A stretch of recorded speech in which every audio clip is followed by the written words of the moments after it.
વીજળીના થાંભલાઓ નાખવા માટે એટલે કે હાઈ ટેન્શન વીજ લાઈન નાખવા માટે પોલીસ તંત્ર પોતે દાદાગીરી કરી રહ્યું છે। એ ભારતીય જનતા પાર્ટીના શાસકોના ઈશારે થઈ રહ્યું છે।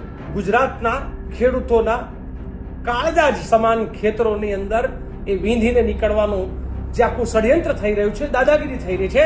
કિસાન સંઘર્ષ સમિતિ, કિસાન કોંગ્રેસ બંને તમારી સાથે છે।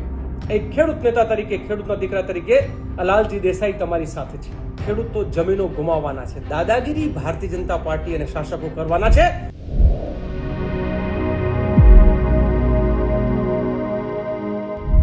નમસ્કાર દર્શક મિત્રો, આપ જોઈ રહ્યા છો ગુજરાત પ્લસ ન્યૂઝ અને હું છું આપની સાથે લખન। તો સુરેન્દ્રનગર જિલ્લાના કોડ ગામમાં ખેડૂતોના ખેતરોમાં વીજળીના થાંભલા નાખવાને મુદ્દે વિવાદ વધુ એક ઉગ્ર બન્યો છે। આ મામલે લાલજી દેસાઈ દ્વારા ગંભીર આક્ષેપો કરવામાં આવ્યા છે। તેમણે જણાવ્યું છે કે પોલીસ દ્વારા કરવામાં આવતી કાર્યવાહી ભારતીય જનતા પાર્ટીના શાસકોના ઈશારે થઈ રહી છે। વધુમાં તેમણે જણાવ્યું છે કે ખેડૂતો ઉપર થતા અત્યાચાર સામે હવે લાંબી લડાઈ સિવાય કોઈ બીજો વિકલ્પ નથી।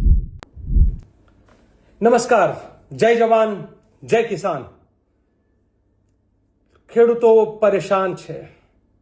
સુરેન્દ્રનગર જિલ્લાના કોંડ ગામમાં જે રીતે વીજળીના થાંભલાઓ નાખવા માટે એટલે કે હાઈ ટેન્શન વીજ લાઈન નાખવા માટે પોલીસ તંત્ર પોતે દાદાગીરી કરી રહ્યું છે। એ ભારતીય જનતા પાર્ટીના શાસકોના ઈશારે થઈ રહ્યું છે।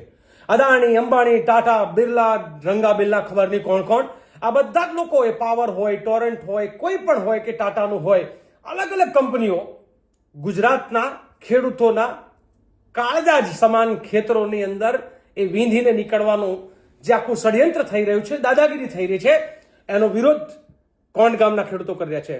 કોંડ ગામના ખેડૂત મિત્રો, અમે તમારી સાથે છીએ। ગુજરાતની કિસાન સંઘર્ષ સમિતિ, કિસાન કોંગ્રેસ બંને તમારી સાથે છે। એક ખેડૂત નેતા તરીકે, ખેડૂતના દીકરા તરીકે લાલજી દેસાઈ તમારી સાથે છે। અને આમ તો કહે છે ને કે જ્યારે ખેડૂતો વિફરે ત્યારે ભલભલી સરકારોને ભીં પાડી દે છે। એટલે હું સમગ્ર ગુજરાતના ખેડૂતોને ચેતવવા માંગુ છું।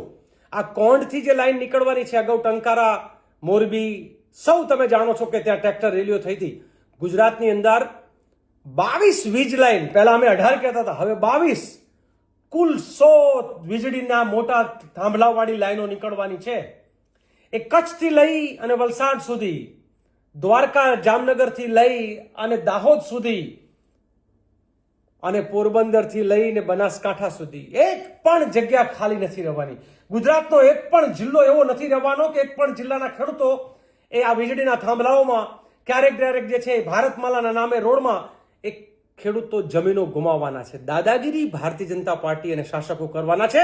અને આપણી જમીનો જોવાની છે ત્યારે આ માભોમ માટે, આ ધરતી માટે, આ દેશનું આઝાદીનું આંદોલન જે છે એમાંથી ગોરાઓને અહીંથી તગડા, ત્યારે દલાલો, ઉદ્યોગપતિઓને એ ખેડૂતોની જમીનોને છીનવી લેવા માટે થઈને આઝાદીનો જંગ નહોતો લડાયો।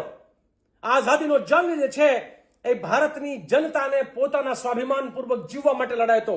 એની સામે જે દાદાગીરી થઈ રહી છે, એ દાદાગીરીની સામે આવતીકાલે 5:30 વાગે કોંડ ગામે અમે ખેડૂત સભામાં જવાના છીએ। પાલભાઈ પણ આવવાના છે, મહેશ રાજકોટિયા પણ આવવાના છે, જયેશ પટેલ પણ આવવાના છે, ભાઈ લલિતભાઈ અને જેનીબેન સાથે પણ વાત થઈ છે, ભાઈ ઋત્વિકભાઈ સાથે પણ વાત થઈ છે, અલગ અલગ લોકો, હું આમાં અનેક નામો ઉમેરી શકું। કરશન ભાદરકા કદાચ ત્યાં પહોંચશે, એટલે ગુજરાતના ખેડૂતોના મુદ્દે લડતા લડવૈયાઓ ત્યાં પહોંચવાના છે। તમને પણ આવતીકાલે 27 તારીખે 5:30 વાગે ત્યાં આવવા માટે અને ખેડૂતોનો સાથ આપવા માટે હું આમંત્રણ આપું છું। જય જવાન, જય કિસાન। તો હાલ બુલેટિનમાં બસ આટલું જ। વધુ સમાચારો માટે જોતા રહો ગુજરાત પ્લસ ન્યૂઝ। નમસ્કાર।